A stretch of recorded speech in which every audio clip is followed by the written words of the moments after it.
दोस्तों नमस्कार, जय हिंद, वंदे मातरम। आप सभी लोग का मेरे यूट्यूब चैनल में स्वागत है। आज मैं आप लोगों के लिए टीजीटी पीजीटी आर्ट के लिए बेहद इम्पॉर्टेंट चित्रकार क्षितिज नाथ मजूमदार जी के बारे में महत्वपूर्ण प्रश्नों को बताएंगे। 1891 से लेकर के 1975 तक का इनका समय रहा है, तो ये इसी के बारे में बता रहे हैं। इनके बारे में चलिए स्टार्ट करते हैं आज के प्रश्न को। क्षितिज नाथ किस धर्म के अनुयायी थे? इनके बारे में कुछ बातें होंगी। वैष्णव धर्म के अनुयायी थे। क्षितिज नाथ बंगाल शैली के कैसे चित्रकार थे? तो ये वैष्णव चित्रकार थे, तो वैष्णव धर्म है तो वैष्णव शैली हो जाती है। आगे अगला प्रश्न है इनके बारे में। क्षितिज नाथ किस स्कूल के प्रधानाचार्य नियुक्त हुए थे? तो Indian society of oriental art की हो जाएगा। क्षितिज नाथ का विषय क्या था? तो राधा कृष्ण और चैतन्य था। इनका विषय क्या था? राधा कृष्ण और चैतन्य था। क्षितिज नाथ का पहला चित्र ध्रुव की तपस्या किसने खरीदा था? तो एक अंग्रेज ने 80 रुपये में खरीदा था, तो ये हो जाएगा। क्षितिज नाथ का पहला चित्र ध्रुव की तपस्या किसने खरीदा था? तो एक अंग्रेज ने 80 रुपये में खरीदा था, तो ये हो जाता है इम्पोर्टेंट। आगे हो जाएगा। और लंदन के प्रधान अध्यक्ष ने 100 रुपये में खरीदा था, तो एक चित्र हो जाएगा 80 रुपये में, एक दूसरा हो जाएगा लंदन के प्रधान अध्यक्ष ने 100 रुपये में खरीदा था, तो ये हो जाएगा दोनों। क्षितिज नाथ को किस विद्यालय में अध्यक्ष पद पर नियुक्त किया गया था? तो 1942 ईस्वी में इलाहाबाद के विश्वविद्यालय के कला विभाग में नियुक्त किया गया था। इनको क्षितिज नाथ को विश्वविद्यालय में अध्यक्ष पद पर नियुक्त किया गया था, तो 1942 ईस्वी में इलाहाबाद विश्वविद्यालय के कला विभाग में नियुक्त किया गया था। अगला हो जाएगा। क्षितिज नाथ ने किन देवियों के चित्रों को चित्रित किया है? सरस्वती, लक्ष्मी और मनसा देवी। इनको चित्रित किया गया। सरस्वती, लक्ष्मी और मनसा देवी के चित्रों को क्षितिज नाथ के द्वारा चित्रित किया गया है, तो ये आप लगा लीजिएगा और स्टार लगा लीजिएगा, कभी भी पूछा जा सकता है, इंपॉर्टेंट हो गया है। क्षितिज नाथ मजूमदार का उत्कृष्ट चित्र कौन सा है? तो पालित मृग, ये इनका उत्कृष्ट चित्र है, पालित मृग। क्षितिज नाथ मजूमदार के प्रिय रंग कौन से हैं? किस रंग में पेंटिंग ये करते थे? तो हल्का पीला, हरा, लाल और गेरुआ इनका प्रिय रंग रहा है जिससे इन्होंने पेंटिंग की है। हल्का पीला, हरा, लाल और गेरुआ रंग, तो ये हो जाता है। अगला प्रश्न हो जाएगा। भावों का सम्राट किसे कहते हैं? तो क्षितिज नाथ मजूमदार को कहते हैं भावों का सम्राट, क्षितिज नाथ मजूमदार। बंगाल शैली के किस चित्रकार के चित्रों की पृष्ठभूमि में वृक्ष अधिक है? तो क्षितिज नाथ के शैली में वृक्ष अधिक हैं। बंगाल शैली के किस चित्रकार की मृत्यु इलाहाबाद में हुई थी? क्षितिज नाथ मजूमदार की 1975 में मृत्यु हुई थी, तो ये हो जाएगा इलाहाबाद में जो होती है, प्रयागराज में।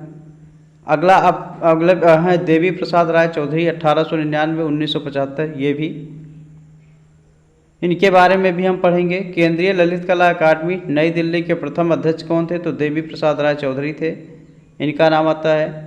कला किसी के बाप की बपौती नहीं, इसे कोई भी धारण कर सकता है, किसने कहा है? देवी प्रसाद राय ने कहा। ये तो इम्पॉर्टेंट लाइनें हो जाती हैं, ये तो इम्पॉर्टेंट लाइनें हो जाती हैं, हम स्टार बना देते हैं। कला किसी के बाप की बपौती नहीं, इसे कोई भी धारण कर सकता है, किसने कहा है? देवी प्रसाद राय जी ने कहा है। अच्छी लाइनें हैं ये। कोई भी आर्ट है, कोई भी कर सकता है व्यक्ति, लेकिन उसको मेहनत करना पड़ेगा। देवी प्रसाद राय चौधरी द्वारा बनाई गई श्रम की विजय की मूर्ति किस धातु की है? तो कांस्य की धातु बनाई गई थी, कांस्य धातु की। बंगाल शैली का कौन सा चित्रकार और मूर्तिकार दोनों है? देवी प्रसाद राय, ये चित्रकार और मूर्तिकार दोनों आएंगे। अगर पूछता है आपसे तो दोनों ऑप्शन पे टिक करिएगा। बंगाल शैली का कौन सा चित्रकार शिकारी, निशानेबाज तथा पहलवान था? देवी प्रसाद राय चौधरी। ये क्या क्या थे?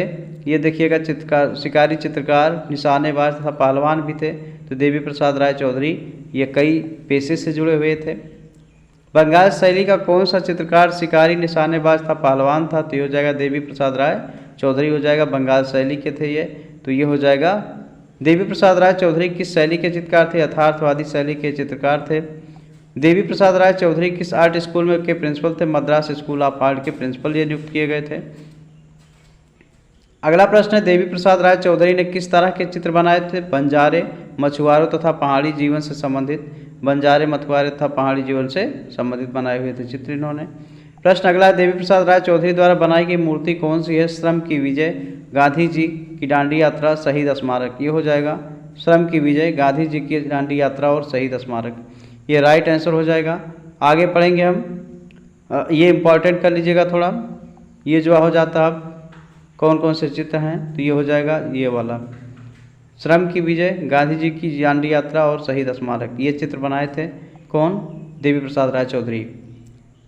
देवी प्रसाद राय चौधरी के चित्रों पर किस चित्रकार का प्रभाव दिखाई देता है? तो रेम्ब्रांट और टिशियन का प्रभाव दिखाई देता है, रेम्ब्रांट और टिशियन का प्रभाव। श्रम की विजय की मूर्ति इस समय कहाँ है? तो राष्ट्रीय आधुनिक कला दीर्घा नई दिल्ली में है, यहाँ पर यह सुरक्षित की गई है श्रम की विजय। अगला है शहीद स्मारक की मूर्ति इस समय कहाँ है? नई दिल्ली में है, ये दोनों नई दिल्ली में ही, एक राष्ट्रीय आधुनिक कला में है, एक शहीद स्मारक नई दिल्ली में है। देवी प्रसाद राय चौधरी की मूर्तियों पर किसका प्रभाव पड़ा हुआ है? तो इटली के मूर्तिकार रोदा का प्रभाव पड़ा हुआ है, जो इटालियन मूर्तिकार था। पग पग पर कोहरे का दृश्य कौन बनाता था? देवी प्रसाद राय चौधरी। पग पग पर कोहरे का दृश्य। देवी प्रसाद राय चौधरी तैल रंग की शिक्षा किससे प्राप्त की थी? तो इटालियन शिल्पी वायस से प्राप्त की थी, ये इटालियन जो शिल्पीकार थे। अगला आपका है शैलेंद्रनाथ डे, इनके बारे में हम पढ़ लेते हैं। शैलेंद्रनाथ डे के बारे में, इनका भी कला में अहम योगदान रहा है। शैलेंद्रनाथ डे का जन्म कहाँ हुआ था? तो इलाहाबाद दारागंज में हुआ था। दारागंज इलाहाबाद फेमस है, यानी प्रयागराज नाम चेंज हो गया है। राजस्थानी कला के पुनर्जागरण के अग्रणी कलाकार कौन थे? तो शैलेंद्रनाथ डे थे। ये पुनर्जागरण कला के अग्रणी कलाकार राजस्थानी कला के, इम्पोर्टेंट कर लीजिएगा। शैलेंद्रनाथ डे कला की शिक्षा किससे प्राप्त की थी? अवनींद्रनाथ ठाकुर से प्राप्त की थी इन्होंने, जो शिक्षा प्राप्त की थी। भारतीय चित्रकला पद्धति नामक पुस्तक किसने लिखी? तो ये शैलेंद्रनाथ डे ने लिखी है। अगला है अब्दुल रहमान चुगताई, 1897 से 1975। ये भी इनके बारे में भी पढ़ेंगे। वंश परंपरा से ईरानी और जन्म से भारतीय कलाकार का क्या नाम था? अब्दुल रहमान चुगताई नाम था इनका। अब्दुल रहमान चुगताई की मृत्यु पाकिस्तान में होती है। अब्दुल रहमान चुगताई कलात्मक पुस्तक कौन सी है? तो देखते हैं इनकी कौन सी पुस्तक है। तो ये हो जाएगा मुरक्का-ए-चुगताई इनकी पुस्तक है, अब्दुल रहमान चुगताई की। मुरक्का-ए-चुगताई पुस्तक का प्रथम प्रकाशन कब हुआ था? 1930-32 के लगभग हुआ था, 1930 और 32 ईस्वी के लगभग हुआ था। अब्दुल रहमान चुगताई की दूसरी पुस्तक का क्या नाम था? तो नक्शा-ए-चुगताई था, उससे जुड़ा हुआ है। यह आसान सटीक अगर आता है तो आप लगा सकते हैं, कोई प्रॉब्लम नहीं हो सकती है, क्योंकि उनके नाम से जुड़ा हुआ है। यह पुस्तक कब प्रकाशित हुई? तो 1936 में। ये पहली 30-32 में होती है, दूसरी 1936 यानी 4 साल बाद लगभग होती है। यामिनी राय के बारे में हम पढ़ेंगे, 1887-1972 के बारे में। यामिनी राय ने किस पेंटिंग कला का साधना शुरू की? तो ये व्यक्ति चित्र से, जो व्यक्ति चित्र होता है इससे। यामिनी राय के चित्रों का मूल विषय क्या था? तो बंगाल की लोक कला थी, उनका विषय मुख्य रहा है। यामिनी राय किससे प्रभावित थे? तो ये वान गो तथा माने से प्रभावित थे, जो चित्रकार थे। यामिनी राय को किसने राष्ट्रवादी कलाकार की संज्ञा दी थी? महात्मा गांधी ने दी थी यामिनी राय को राष्ट्रीयवादी कलाकार की संज्ञा दी थी। तो ये आप लगा लीजिएगा, कभी कभी पूछता है। शिल्पी चक्र की स्थापना किसने की थी? 25 मार्च 1947 को दिल्ली में यामिनी राय ने ही की थी, शिल्पी कला की। यामिनी राय की तुलना किस हेनरी माथिस से की थी? तो ए हार्बो मेस्सिया ने की थी। ईसा मसीह के जीवन पर आधारित चित्र किसने बनाए थे? यामिनी राय ने बनाए थे, ईसा मसीह के जीवन पर आधारित। लोक कला और किस नाम से जानते हैं? लोक कला को और किस नाम से जानते हैं? तो नव बंगाल शैली के नाम से जानते हैं। लोक कला को नव बंगाल शैली के नाम से जाना जाता है इसको। लोक कला को नव बंगाल शैली का नाम किसने दिया? यामिनी राय ने ही दिया था। प्रश्न नंबर अगला है, यामिनी राय ने किस शैली से प्रेरणा ली थी? काली घाट पट शैली से प्रेरणा ली थी। यामिनी राय की पेंटिंग किस माध्यम में बनी है? टेम्परा माध्यम में इनकी पेंटिंग बनी है। 1926 से 1936 ईस्वी तक यामिनी राय ने लाहौर के किस स्कूल में सहायक निर्देशन के पद पर कार्य किया था? Mayo school of art Lahore, ये हो जाता है right. Mayo school of art Lahore हो जाएगा, लाहौर यानी पाकिस्तान। यामिनी राय की 1950 में प्रदर्शनी न्यूयॉर्क में हुई, कहाँ हुई थी? SCS गैलरी न्यूयॉर्क में हुई थी। इनकी प्रदर्शनी जो हुई थी 1950 में SCS gallery New York, SCA gallery New York में हुई थी। अगला है पटुआ कला कहाँ की है? तो पटुआ कला बंगाल की है। तत्कालीन समय की परंपरा के अनुसार यामिनी राय ने अपना जीवन किस रूप में प्रारंभ किया? तो ये फैशनेबल कलाकार ए के रूप में किया था। अपना जीवन किस रूप में प्रारंभ किया था? फैशनेबल कलाकार ए के रूप में किया था। यामिनी राय की मृत्यु कब हुई थी? 85 वर्ष की आयु में 1972 ईस्वी में कलकत्ता में हुई थी, ये हो जाएगा। अगला है अमृता शेरगिल। अमृता शेरगिल प्रथम भारतीय महिला चित्रकार कौन थी? अमृता शेरगिल थी। ये राइट हो जाएगा। अमृता शेरगिल का जीवन किस काल कितने वर्षों का था? 28 वर्षों का था इनका जीवन काल। अगला प्रश्न, अमृता शेरगिल की मृत्यु कहाँ हुई थी? तो 1941 ईस्वी में लाहौर में हुई थी अमृता शेरगिल की मृत्यु हो जाती है। अगला प्रश्न, अमृता शेरगिल की माँ का क्या नाम था? तो मारिया आंतवानेत था, हंगारियन थी ये हंगारिया की थी। तो इन अमृता शेरगिल की माँ का नाम क्या था? मारिया आंतवानेत, हंगारियन महिला थी जो। अगला, अमृता शेरगिल के पिता का क्या नाम था? उमराव सिंह शेरगिल, भारतीय थे ये, माता हंगारियन और पिता भारतीय थे। अमृता शेरगिल बीवान सुंदरम की कौन थी? तो इनकी मौसी थी, ये हो जाएगा। अमृता शेरगिल की बहन का क्या नाम था? तो इंदिरा नाम था इनकी बहन का नाम। अमृता शेरगिल भारत कब लौटी थी? 1934 में लौटी थी अमृता शेरगिल। तो ये कुछ इम्पॉर्टेंट बातें चल रही हैं अमृता शेरगिल के बारे में। अमृता शेरगिल भारत में कहाँ रही? समर हिल, शिमला में रही। अमृता शेरगिल किसके चित्रों से प्रभावित थी? पाल गोंग की तेहती कला से प्रभावित थी। पाल गोंग जो तेहती कला थी उनकी, उससे किसने कहा कला का संबंध आत्मा से है? तो अमृता शेरगिल ने कहा है। इसको लिख लीजिएगा, पूछा जाता है कभी कभी और इम्पोर्टेंट हम कर दे रहे हैं। कला का संबंध किससे है? आत्मा से है, अमृता शेरगिल ने कहा था।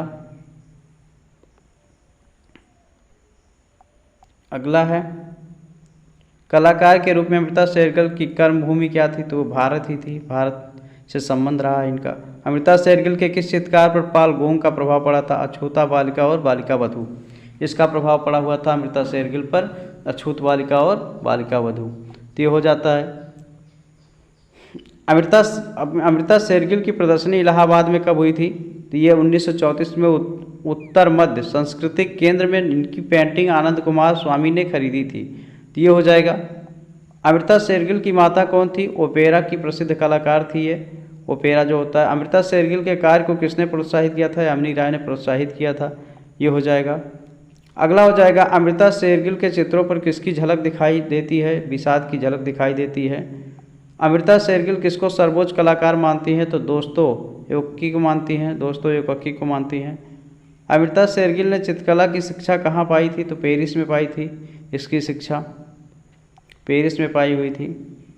भारत का कौन सा प्रसिद्ध चित्रकार गोरखपुर से जुड़ा हुआ? अमृता शेरगिल, गोरखपुर से इनका संबंध रहा है। अमृता शेरगिल के भारत आगमन पर उन पर किन कला का प्रभाव पड़ा था? अजंता चित्रों का प्रभाव पड़ा हुआ था। दिल्ली में प्रदर्शनी के दौरान उनकी भेंट किससे? पंडित जवाहरलाल नेहरू से हुई थी। तो अमृता शेरगिल की भेंट किससे हुई थी? पंडित जवाहरलाल नेहरू से। बम्बई के किस होटल में उन्होंने चित्रों की प्रदर्शनी? ताज होटल में की थी चित्रों की प्रदर्शनी। अजंता की यात्रा उन्होंने कब की? 1936 में की थी, अजंता की यात्रा की थी। अमृता शेरगिल अपने चित्रों के माध्यम से क्या खोजने का प्रयास करती थी? भारत की अंतरात्मा को खोजने का प्रयास करती थी। तो ये इतना थी इम्पोर्टेंट बातें अमृता शेरगिल के बारे में। आप सभी लोग वीडियो को ईमानदारी के साथ देखिएगा और आप हो सकता है 2-3-4 बार देख लें तो आपको इन लोगों के बारे में जो बातें हैं वो आपको अच्छे से याद हो जाएं और आप एग्ज़ाम में अच्छा मार्क्स कर सकें या अच्छा अंक प्राप्त कर सकें। तो आज के लिए बस इतना ही। आप सभी लोग को वीडियो लाइक कीजिएगा, शेयर कीजिएगा और चैनल को सब्सक्राइब कीजिएगा।